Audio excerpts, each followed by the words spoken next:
नमस्कार प्यारे बच्चों, एक बार फिर स्वागत है आपका हिंदी ऑनलाइन क्लास में। तो बच्चों, हिंदी व्याकरण में हम पाठ संख्या 3 कर रहे थे, संधि वाला टॉपिक चल रहा था। तो आज हम उसका अंतिम भाग करने जा रहे हैं। तो हमने स्वर संधि के जो 5 भेद थे उनके बारे में हमने डिटेल से चर्चा कर ली। आगे जो संधि के जो भेदों की बात कर रहे थे, तो संधि के कितने भेद होते हैं? 3 होते हैं। कौन कौन से? स्वर संधि, व्यंजन संधि और विसर्ग संधि। तो आज हम व्यंजन संधि और विसर्ग संधि पे थोड़ी सी चर्चा करेंगे, क्योंकि आपके सिलेबस में सिर्फ स्वर संधि को डिटेल से बताया गया है। तो आपको सिर्फ स्वर संधि से रिलेटेड ही क्वेश्चन पूछे जाएंगे। एग्जाम में आपसे स्वर संधि से रिलेटेड ही क्वेश्चन पूछे जाएंगे। हाँ, इतना जरूर पूछा जा सकता है कि संधि के कितने भेद होते हैं, तो उसमें कौन कौन से होते हैं वो आप बता सकते हो कि स्वर संधि, व्यंजन संधि और विसर्ग संधि, संधि के 3 भेद होते हैं। तो आपकी बुक में जितना दिया हुआ है उतना ही सिलेबस हम करेंगे इस क्लास में।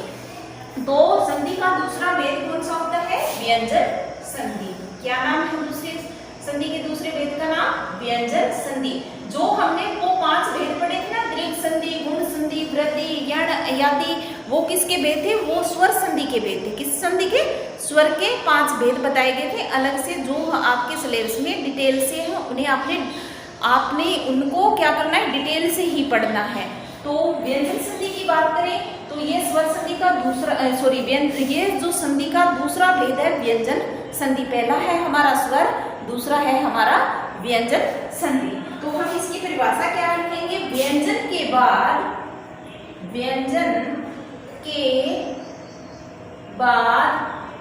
व्यंजन कौन से थे? क, ख, ग, घ, ड़, च, छ, छ, ज, ण।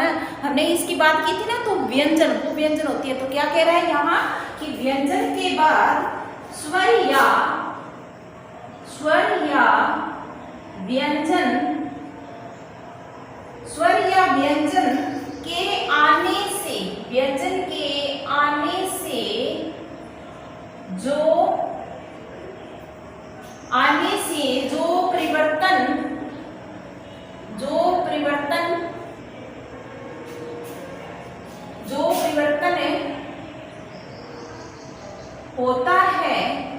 जो परिवर्तन होता है उसे व्यंजन संधि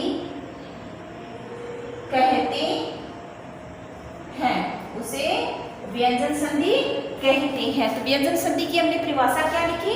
व्यंजन के बाद स्वर आए या फिर व्यंजन आए, व्यंजन के आने से जो परिवर्तन यानी बदलाव होता है उसे क्या कहा जाता है?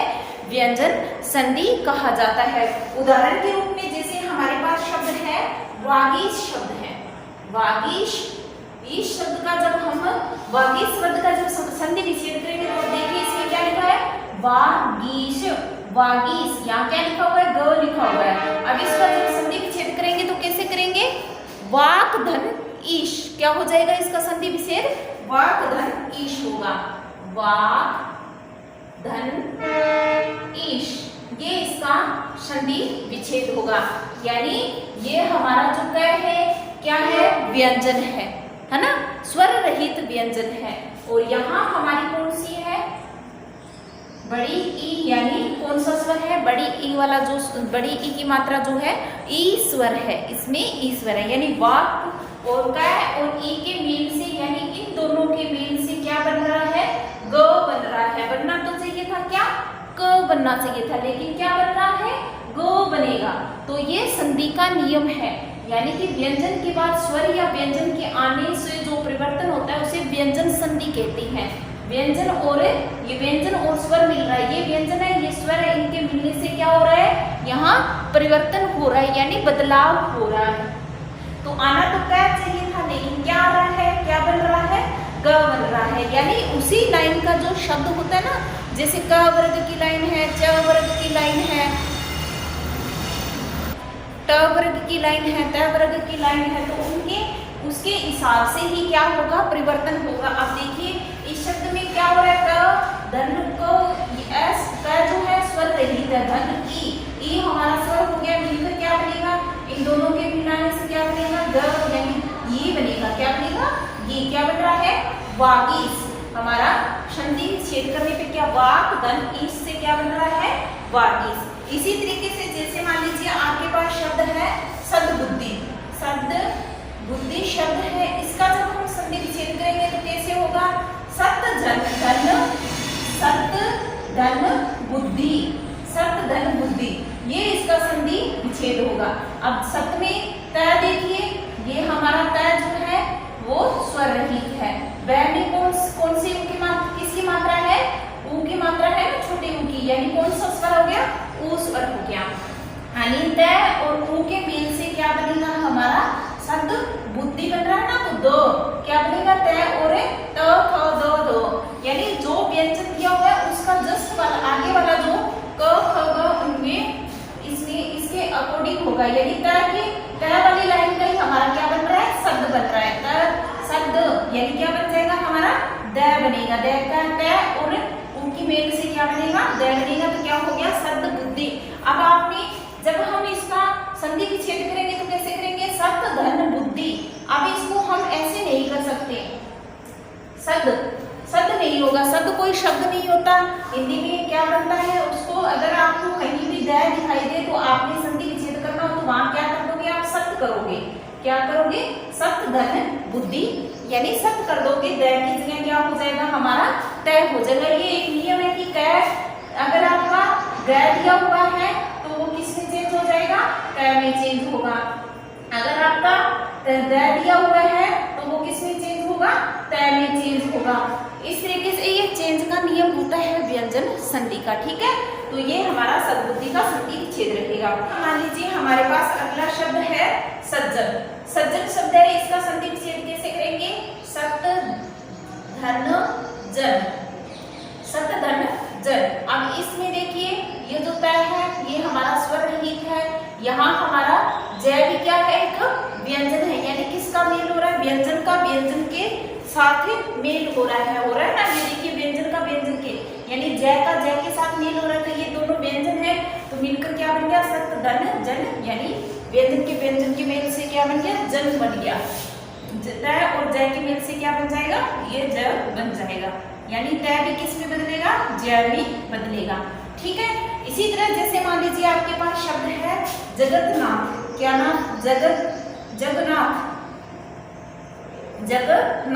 जगन्नाथ, हम शब्द बोलते हैं ना जगन्नाथ, यानी क्या हो जाएगा जगत धन नाथ, क्या शब्द होगा संधि विच्छेद का जगत धन नाथ होगा। यानी यहाँ देखिए यहाँ द क्या है हमारा व्यंजन है और इधर न भी क्या है हमारा व्यंजन है, तो व्यंजन का व्यंजन के साथ मेल हो रहा है, न का न के साथ मेल हो रहा है, तो मेल होने से क्या बनेगा हमारा जगन्नाथ। तो जब हम इसका संधि विच्छेद करेंगे तो क्या करेंगे जगत प्लस नाथ। ये जो व्यंजन संधि है ये आपकी इस क्लास में थोड़ा सा समझाया गया है, इसको आपने सिर्फ समझना है कि व्यंजन संधि इस तरीके से होती है। आप डिटेल में ये आपके नेक्स्ट क्लास में आएगी, 7th क्लास में आपको इसके बारे में डिटेल से बताया जाएगा। इसमें आपने इसी क्लास में आपको बस इतना ही समझना है कि व्यंजन संधि इस तरीके से होती है, यानी व्यंजन का व्यंजन के साथ मेल होता है और उसमें परिवर्तन आता है, या स्वर के साथ मेल होने से क्या होता है परिवर्तन आता है, वो क्या कहलाती है व्यंजन संधि कहलाती है। अगली है हमारी तीसरी संधि। तीसरी संधि जो है वो क्या है संधि के तीसरे भेद में भेद है विसर्ग संधि का। किसका विसर्ग संधि का। विसर्ग संधि का एक चिन्ह, विसर्ग का एक चिन्ह होता है, ये जो दो बिंदु लगाते हैं ना ये क्या है विसर्ग संधि का चिन्ह है, यानी इस चिन्ह को लगाया जाएगा जो संधि विच्छेद किया जाएगा। तो किसी भी शब्द के अंत में लगे विसर्ग के बाद स्वर या व्यंजन आने पर विसर्ग में परिवर्तन होता है, उसे विसर्ग संधि कहते हैं। तो हम परिभाषा में क्या लिखेंगे, किसी भी शब्द के अंत में लगे विसर्ग क्या है, ये दो चिन्ह होती है, किसी भी शब्द के अंत में लगता है तो विसर्ग के बाद यानी इसके बाद इस चिन्ह के बाद स्वर या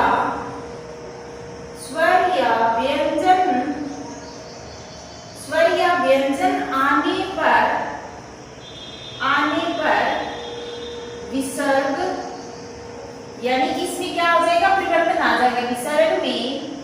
परिवर्तन यानी बदलाव हो जाएगा, उसमें परिवर्तन होता है उसे विसर्ग संधि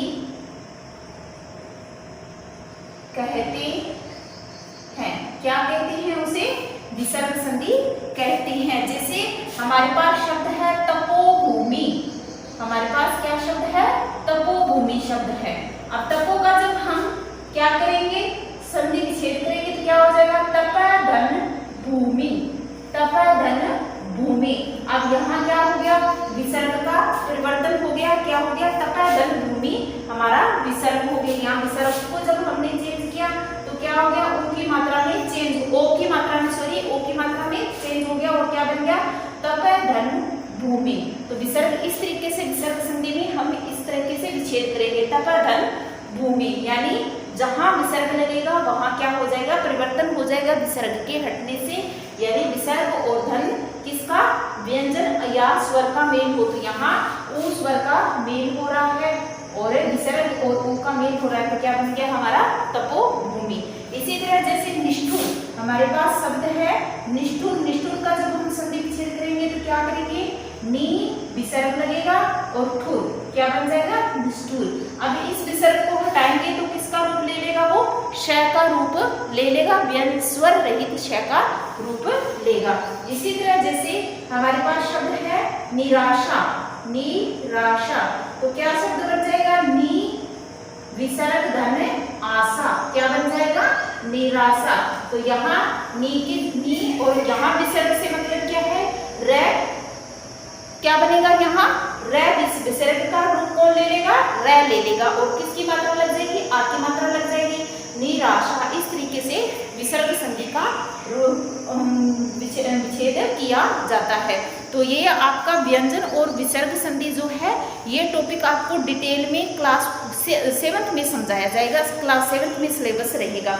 इस क्लास में आपका सिर्फ स्वर संधि ही डिटेल में है। तो ये हमारा चैप्टर आज चैप्टर नंबर 3 जो है वो कंप्लीट हो गया। ठीक है बच्चों, तो इस चैप्टर में हमने संधि के बारे में पढ़ा। तो अगली क्लास में हम इसके जो प्रश्न उत्तर हैं वो करेंगे। आपसे जितने हो पाए आप उतने कर लीजिएगा और बाकी के जो आपको नहीं आ रहे हैं तो उनको मैं आगे अगली क्लास में आपको कंप्लीट करवाऊंगी। ओके स्टूडेंट, फिर मिलेंगे अगली क्लास में। तब तक के लिए जय हिंद, जय भारत।